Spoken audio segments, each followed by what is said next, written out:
And family, thank you for joining me today. Well, there's a lot going on with the weather that I've told you all was coming. Weather warfare. I'll just jump right into what I have for you, but I'm telling you all, I saw weapons of weather warfare. Now, people are saying this is seeding. Are they seeding and causing this? This was something that we've never seen before. Governments inflicting warfare against the weather. Now, to what extent and how far it goes, I'm telling you all, we've never seen what's about to take place before. As we see Texas, as we see Mexico, as we see Chicago, we see in the last week, ever since I gave this word, I mean, what is it, over 8 days ago, whatever, when I warned you all about weather warfare. And I said, I saw weather warfare. I saw that and trying to gain control and yield it as a weapon, they're going to lose control. And it's exactly what's happening. Mexico, the houses are floating down the road in just a matter of just hours. Rain's coming down in record number. It's to the point where it's almost like biblical stuff. You know, you go, what in the world is going on? But it's happening all over the place. And this is exactly what I was trying to tell you all was coming in the vision. I said, I see a manipulation of the weather, and I saw straight line winds that will exceed anything we've ever seen before. You think this rain is something? And it's the floods and the rivers overflowing and 20 inches of rain in a couple of hours, 5 inches, 6 inches, flooding the streets. And I saw wind gusts that will exceed anything we've ever seen before. Hurricanes, when they form, that will be the strongest, most dangerous hurricanes in history. And the Lord said, you must intercede for the weather, for it will get out of control. But I saw, I don't know how they're doing it, with satellites or with some kind of instrumentation that's causing this weather to do it. Now people say, this is seeding the weather. No, I saw something more sinister. It was something bigger than spraying a chemical in the atmosphere. This was something made by some kind of war machine. And I know that sounds sci-fi, and that may sound really out there, but you're seeing fruit of what I've told you. You're seeing fruit of what I told you. I'm just not making this stuff up. I get this in prayer by the Spirit of God to warn you what's coming. And you're seeing fruit of it again. By his grace. He's the one that's telling. I'm telling you all, it's amazing, because even with the stuff I told you about with the genetically splicing human DNA and creating superhumans and all this, we haven't seen any of that in the news, and I don't know if we ever will. I mean, that's pretty wild stuff. We probably will see, I know we'll see the woolly mammoth and the saber-toothed tiger and things like that in the days ahead, because the Lord said we would. But when it comes to trying to create superhumans and those things, now, this is what the Lord has had me praying over today. He said, remember the moon. I said, watch the moon around the 10th. This is a significant time frame in the spirit realm during the full moon. Watch the moon. What is that? Yep, great shaking, great shaking, great shaking, great shaking, great shaking. I see it. Then I saw a full moon. And I saw the moon, and it was over New York, and it was coming up. And I could see a full moon in the sky. And I said, watch the moon. And I thought, what was that about? How many times I've talked about that over the last couple of videos, even on the live stream I did it. But I saw the 10th, and it was highlighted to me. This is a time of a decision making, and I saw shaking. I saw planning and plotting with war and all this escalation of things. And you know, I had no idea that Benjamin Netanyahu was going to come the 7th, 8th, and 9th. He left last night. Sister Billy Brim, she texted me and she said, I got tickets to go and eat dinner with them out of 50-some people, right? And she's a prayer warrior. You talk about a prayer warrior. Billy Brim is one of the greatest prayer warriors of this generation ever. Just having her there praying it's symbolic, I'm telling you, prophetically. So we're seeing it. It's the time frame of the full moon. Yes, it didn't happen on the full moon, which is on the 10th, but it was the 7th, 8th, and 9th. And the Lord said, watch this time frame. And I thought, Lord, oh, what a plan, oh, what a planner. Just like Sister Billy always says. We're right there, folks. Something major is happening this week. As the full moon, just like he told me, watch this time frame. Benjamin Netanyahu comes, boom, boom, boom. 3 days, he's here.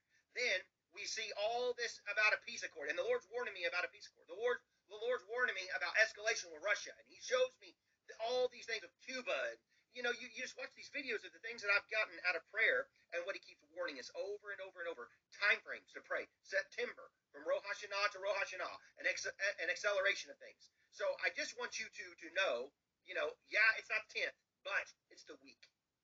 Look at what happened significantly this week in the White House.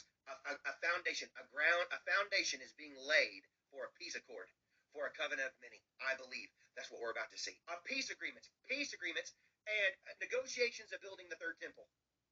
Trump and him are bouncing ideas. They're coming up with things. And he says, some of these things I do not agree with. And they're an open door for destruction.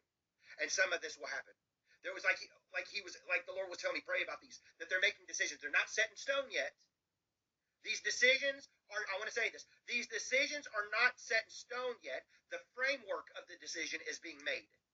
As we speak, the foundation of the decisions are coming to the table right now, is what the Lord was showing me.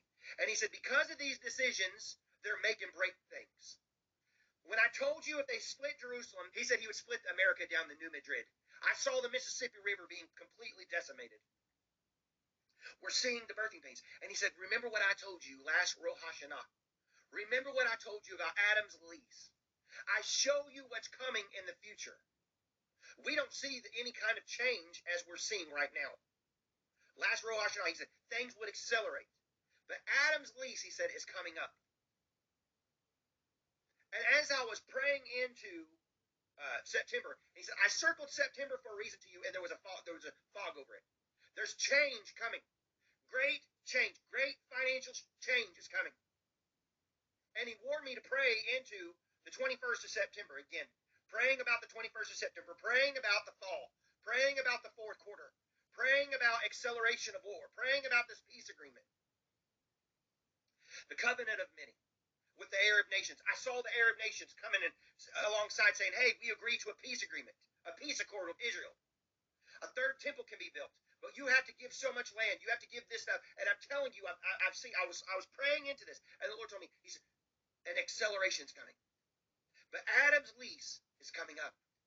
It's about to be up. Do you understand, ladies and gentlemen? What I thought was when I'm looking in the Spirit, it looks like it's right in front of your face. But the Lord told me, he said, Brandon, when you're looking in the Spirit, there's no time, is what I'm trying to tell you. When you're hearing and you're seeing, it's right now. But he showed me Adam's lease coming up, and he showed me all spiritual boundaries were changing in the spirit realm. It was a totally different alignment than what we see right now. And he said, I told you all you needed was a sliver of time. I saw Satan slithered on his belly, trying to create, saying, hey, it's my time to rule for the 7-year tribulation. It's my time. It's my time. You've got to give, Adam's lease is up, and you've got to give me my rights now, right? And I saw him slithering, trying to create the beast system, the Antichrist agenda, all the things that we know is coming. He was trying to accelerate it. But the Lord said, I'm giving you a window. I'm giving you a little sliver of time. All you need is seconds in the spirit realm for a great revival, Brandon. For this will be a window for a great revival, and all you need is this much time in the spirit. It was just like this, like seconds. And in those seconds, he said, watch what I will do for the greatest harvest you've ever seen. I saw angelic, like what you see when it was with Daniel and he had to pray and the Prince of Persia was coming against him. I saw angelic hosts without any kind of demonic disturbance. Like they were just, it was, I don't know how else to describe it to you. Things that he was bringing up to me even tonight. He said, Brandon, you will have to resist healing. It will be that easy to tap into it. What has taken a lot of cultivation of praying over to get the manifestation for some folks, it will be like picking ripe cherries off the tree. It will be like going out in an orchard and picking at fruit because it's just low-hanging fruit. Low-hanging fruit. When there's so much pressure and there's been so much resistance sometimes, believing for certain things. He said it'd be low-hanging fruit. Like it was with the children of Israel. They all left healed and whole and well. They left with their sandals not wearing out or their clothes wearing out. Everything they had was an abundant supply, but they left with the goods and the silver and the gold. They left with everything. They had an abundant supply. They had an abundant supply. And the Lord was bringing up to me, he said, Brandon, I'm going to do it again. An abundant supply over my children that are with me. That will just say yes. I'm telling you, we're about to see things. You know, I know a lot of the elderly generation. We've seen a lot. They've seen a lot. But we're about to see things we've never seen before. And it's going to be a shock and awe to a lot of people. Because they're the pioneers. They tilled the soil. They've got the soil ready. And a lot of them were weary and well-doing. It's a lot of work. But the Lord showed me what's about to happen will be effortless, sweatless victories. I want you to hear me. Sweatless victories. Where you sweat by toil and you're having to work the ground. You're having to work really hard to get it. It will be sweatless victories what's about to take place, ladies and gentlemen, across this earth. Sweatless victories. Where you're just going, This is so easy. It's just like hitting a oil well, and it's on the very top surface. And you can Jed Clampett with the Beverly Hillbillies. He's out there and he shoots the rabbit, and the oil just starts coming up. That's the way it's going to be. You're not going to have to. Well, it was just by accident. No, it was just by the grace of God. Do you understand? You're out there shooting the Holy Ghost rabbit, and you hit a gusher, and the Holy Ghost is in, and you're going, well, that didn't take nothing. Sweatless victories. But it's not just a little bit of oil. It's God's Holy Ghost and fire, and I'm telling you, it'll be bigger than what you've ever dreamed, hoped,